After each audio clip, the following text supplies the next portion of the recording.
രാമചന്ദ്രാഭിഷേകം ശ്രീരാമചന്ദ്രാഭിഷേകം സീതയാ സഹിത രാമചന്ദ്ര രഘുവീരരാജ്യാഭിഷേകം ശ്രീനീലകണ്ഠാഭിഷേകം ആഞ്ജനേയ പരിസേവ്യൻ ധീരഭരതാഭിപൂജ്യൻ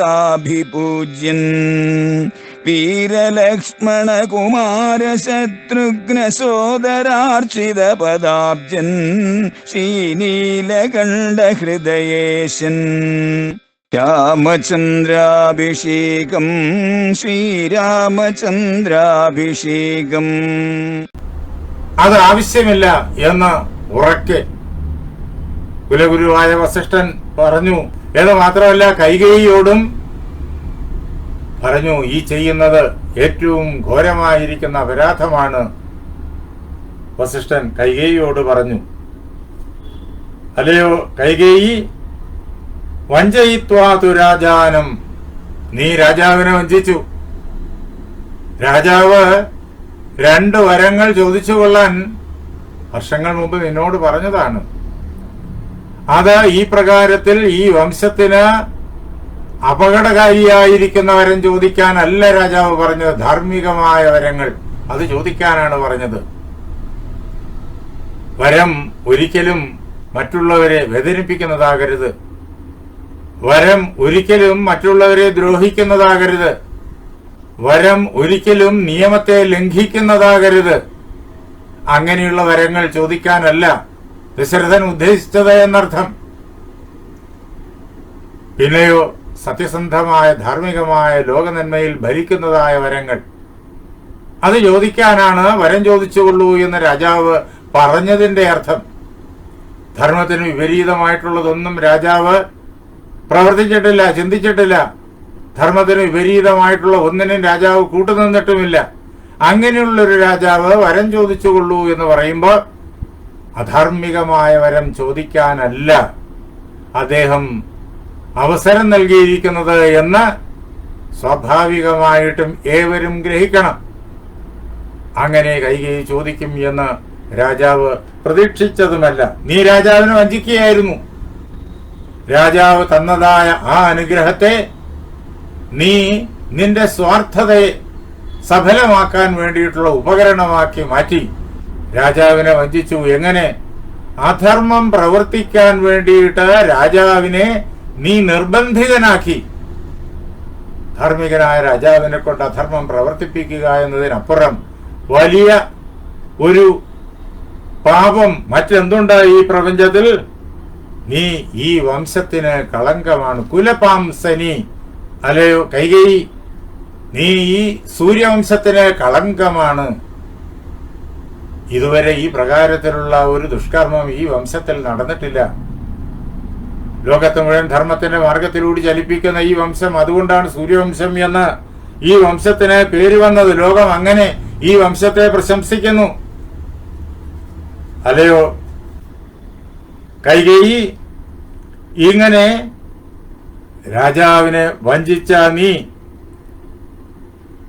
ഇപ്പോ എന്തെല്ലാം ദുഷ്കർമ്മങ്ങളിലേക്കാണ് ഈ കുലത്തെ വലിച്ചെറിയാനായിട്ട് ശ്രമിക്കുന്നത്?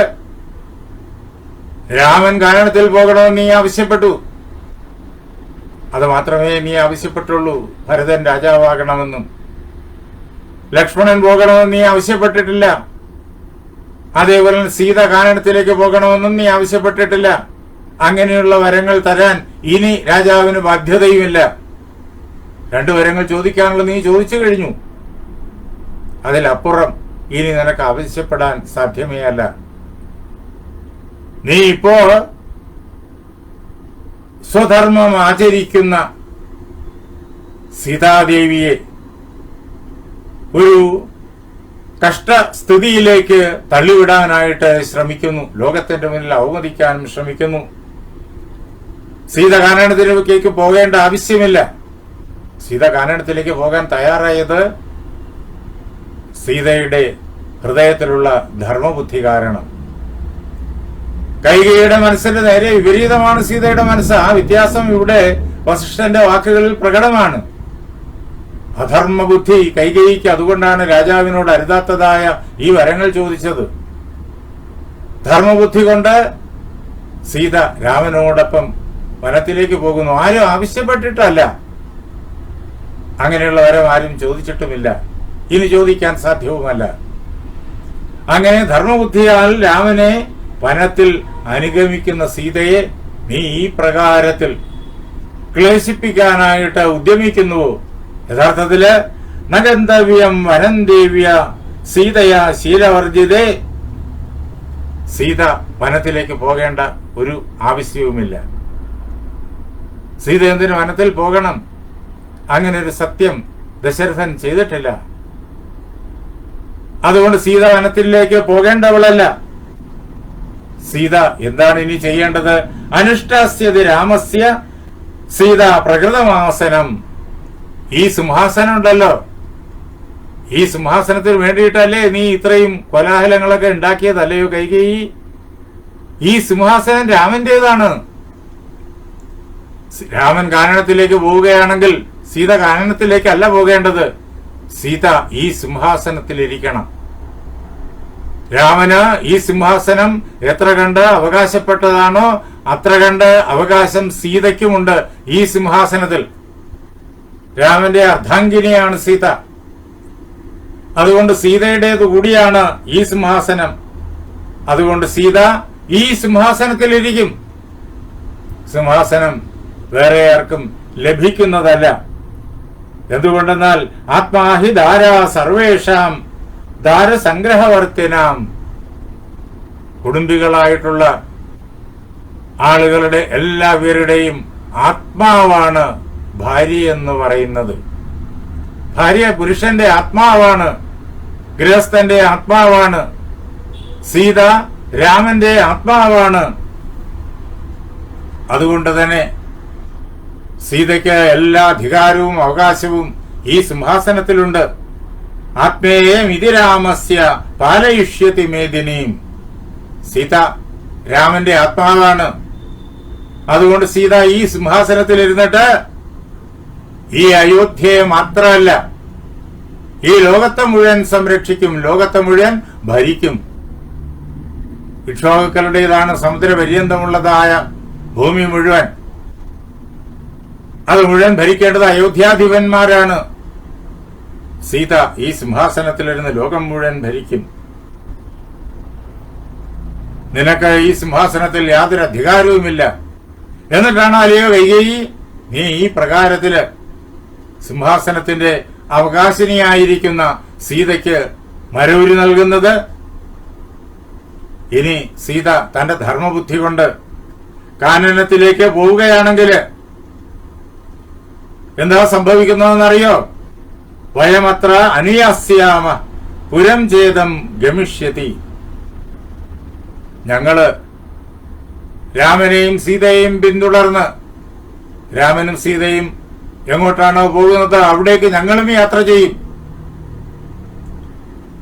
ഞങ്ങൾ എന്ന് പറഞ്ഞാൽ ഈ പട്ടണത്തിലുള്ളവരെല്ലാവരും, ഈ അയോധ്യ എന്നുള്ള നഗരിയിലുള്ള എല്ലാവരും എന്ന് മാത്രമല്ല ഈ ഉത്തരകോസലം എന്നുള്ള ഈ രാജ്യത്തിലുള്ള സകല ആളുകളും, സകല മനുഷ്യരും, സകല ജീവരാശിയും രാമൻ എവിടേക്കാണോ പോകുന്നത് അങ്ങോട്ട് ഒരുമിച്ച് യാത്ര ചെയ്യും.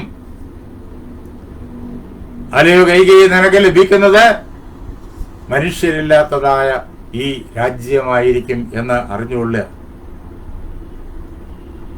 ഇവിടെ ഈ നാട്ടില് പിന്നെ മനുഷ്യരാരും തന്നെ ഉണ്ടാവില്ല. മൃഗങ്ങളും പക്ഷികളും ഒന്നും ഉണ്ടാവില്ല. വൃക്ഷങ്ങൾ പോലും രാമനോട് സ്വന്തം ആഭിമുഖ്യം പ്രദർശിപ്പിച്ചുകൊണ്ട് അങ്ങോട്ട് വരാൻ മോഹിക്കും. അവയ്ക്ക് ചലിക്കാനാവില്ല എങ്കിലും അവ രാമനോടൊപ്പം കാനനത്തിലേക്ക് വരാനായിട്ട് മോഹിക്കും. അല്ലയോ കൈകേയി, ഭരതൻ ഈ നാട്ടിലിരുന്ന് നാട് ഭരിക്കുമെന്ന് നീ കരുതുന്നുണ്ടോ? ഭരതശ്ച സശത്രുഘ്ന ചീരവാസ വനേചരഃ. ഭരതനും ശത്രുഘ്നനും അവര് ഈ നാടിനെ ഉപേക്ഷിക്കും. ഈ സിംഹാസനത്തിൽ ഭരതൻ ഇരിക്കില്ല. ഈ നാട് ഭരിക്കാൻ ഭരതൻ തയ്യാറാവില്ല. ഞാനാണ് രാജാവ് എന്ന് ഭരതൻ പ്രഖ്യാപിക്കില്ല. നിന്റെ ഈ ആഗ്രഹങ്ങളെല്ലാം വെറുതെയാണ്. ഭരതന്റെ മനസ്സ് ഇത്ര കാലമായിട്ടും നിനക്ക് മനസ്സിലായിട്ടില്ല അല്ലേ? ഭരതന്റെ ധർമ്മബുദ്ധിയെക്കുറിച്ച് നിനക്ക് യാതൊരു രൂപവുമില്ല അല്ലേ? ശത്രുഘ്നന്റെ ധർമ്മനിഷ്ഠയെക്കുറിച്ച് നിനക്ക് ഇത്രകാലമായിട്ടും യാതൊന്നും മനസ്സിലായിട്ടില്ല അല്ലേ? നിന്റെ സ്വാർത്ഥത കൊണ്ട് നീ അതെല്ലാം വിസ്മരിച്ചു കഴിഞ്ഞിരിക്കുന്നു. ഭരതൻ ഈ നാട്ടിൽ വസിക്കില്ല. പിന്നെയോ ഭരതൻ തന്റെ അനുജനോടൊപ്പം, ശത്രുഘ്നനോടൊപ്പം രാമനെ പോലെ മരവുരി ധരിച്ചിട്ട് രാമൻ വസിക്കുന്നതായ കാനനത്തിലേക്ക് പോകും. ഇങ്ങനെ ഭരതനും കൂടി അനുജനോടൊപ്പം ഇവിടെ നിന്ന് പോയി കഴിഞ്ഞാൽ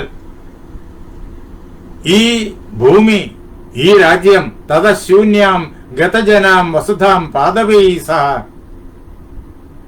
ഈ ഭൂമി, ഈ ഉത്തരകോസലം മനുഷ്യരില്ലാത്തതായി തീരും. നിനക്ക് ഭരിക്കാനായിട്ടൂടെ മനുഷ്യരാരും ഉണ്ടാവില്ല. അങ്ങനെ ജീവരാശി രഹിതമായിരിക്കുന്ന ഈ നാട്ടില്, ശൂന്യമായിരിക്കുന്ന ഈ നാട്ടില് ത്വമേക ശാധി ദുർവൃത്ത പ്രജാനാം അഹിതേ സ്ഥിതാഹ, പ്രജകൾക്ക് അനിഷ്ടമായ കാര്യം, ഹിതമല്ലാത്തതായ കാര്യം, പ്രജകളെ ദ്രോഹിക്കുന്നതായ കാര്യം ചെയ്യുന്നതിൽ അങ്ങേയറ്റം തൽപരയായിട്ടുള്ള അല്ലയോ കൈകേയി, ദുർവൃത്രയായ കൈകേയി, നീ ഒറ്റയ്ക്ക് ഇവിടെ ഇരുന്ന് ഭരിച്ചുകൊള്ളൂ, നിന്നെ തന്നെ ഭരിച്ചുകൊള്ളൂ. നിനക്ക് ഭരിക്കാനായിട്ട് ആരും തന്നെ ഉണ്ടാവില്ല. അപ്പോൾ ഈ അയോധ്യ എവിടമായി തീരുമെന്നറിയോ? ധരിച്ചുകൊള്ളുക. നഹിതത് ഭവിത രാഷ്ട്രം എത്ര രാമോ ന ഭൂപതി. എവിടെയാണോ രാജാവായിട്ട് ശ്രീരാമചന്ദ്രൻ സിംഹാസനത്തിലിരുന്ന് നാടിനെ പരിപാലിക്കാത്തത്, ആ രാജ്യം അല്ലാതായി തീരും. സിംഹാസനത്തിൽ രാമൻ ഉണ്ടെങ്കിൽ മാത്രമേ അയോധ്യയാവുള്ളൂ, ഉത്തരകോസലം സാമ്രാജ്യമാവുള്ളൂ. രാമൻ സിംഹാസനത്തിൽ ഇരുന്നില്ലെങ്കിൽ ആ നാട് ഒരിക്കലും നാടാവില്ല, രാജ്യമാവില്ല, രാഷ്ട്രമാവില്ല. പിന്നെയോ തദ്വനം ഭവിതാ രാഷ്ട്രം എത്ര രാമോ നിവത്സ്യതി. ഏത് കാട്ടിലാണോ രാമൻ വസിക്കുന്നത് അത് കാടല്ലാതായി തീരും, അത് രാഷ്ട്രമായി തീരും. സംസ്കാര സമ്പന്നമായ ജനങ്ങൾ ധർമ്മത്തെ അനുസരിച്ചുകൊണ്ട് ഒരുമിച്ച് പരസ്പരം സ്നേഹിച്ചും സഹകരിച്ചും ഏകമനസ്സായി കഴിയുന്ന പവിത്രമായ പ്രദേശം, അതാണ് രാഷ്ട്രം. അതൊരു ഭൂവിഭാഗവും അതേപോലെ അവിടെ വസിക്കുന്ന ജനവും സർവ്വജീവരാശിയും അവരുടെ സംസ്കാരവും അവരുടെ പരസ്പര സ്നേഹവും ആദരവും ഒക്കെ ഒന്നായി ഒരുമിച്ചു കൂടിയതാണ് രാഷ്ട്രം. അത് വലിയൊരു പവിത്രമായ സങ്കല്പമാണ്. എവിടെയാണോ രാമനുള്ളത് അവിടെയായിരിക്കും അയോധ്യ എന്നുള്ള രാഷ്ട്രം. എവിടെയാണോ രാമനില്ലാത്തത് അത് അയോധ്യയാവില്ല, അത് രാഷ്ട്രവുമാവില്ല.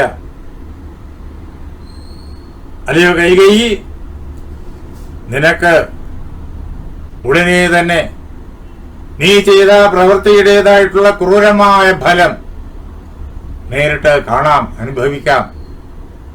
അതുകൊണ്ട് ഈ ദുഷ്പ്രവൃത്തിയിൽ നിന്നിട്ട് നീ നിന്റെ മനസ്സിനെ തന്നെ പിന്തിരിപ്പിക്കുക. ഇനിയും അവസരമുണ്ട്, നീ തെറ്റ് തിരുത്തുക. രാമൻ ഇവിടെ യുവരാജാവായിട്ട് നാടിനെ രക്ഷിക്കട്ടെ. ഈ നാട്ടിലെ എല്ലാ ജനങ്ങൾക്കും സൗഖ്യവും ശ്രേയസ്സും ഉണ്ടാകട്ടെ. എങ്കിൽ അത് നിനക്ക് ശ്രേയസ്കരമായി തീരും. കുലഗുരുവായിരിക്കുന്ന വസിഷ്ഠൻ, ബ്രഹ്മജ്ഞാനിയായിരിക്കുന്ന വസിഷ്ഠൻ കൈകേയിയോട് ഈ പ്രകാരത്തിൽ പറഞ്ഞു. എന്നിട്ടും കൈകേയിയുടെ മനസ്സിന് യാതൊരു ഇളക്കവുമില്ല. രാമനും ലക്ഷ്മണനും അതേപോലെ തന്നെ സീതയും മരവുരി ധരിച്ച് കാനനത്തിലേക്ക് പോകണം എന്ന നിർബന്ധത്തിൽ നിൽക്കുകയാണ് കൈകേയി.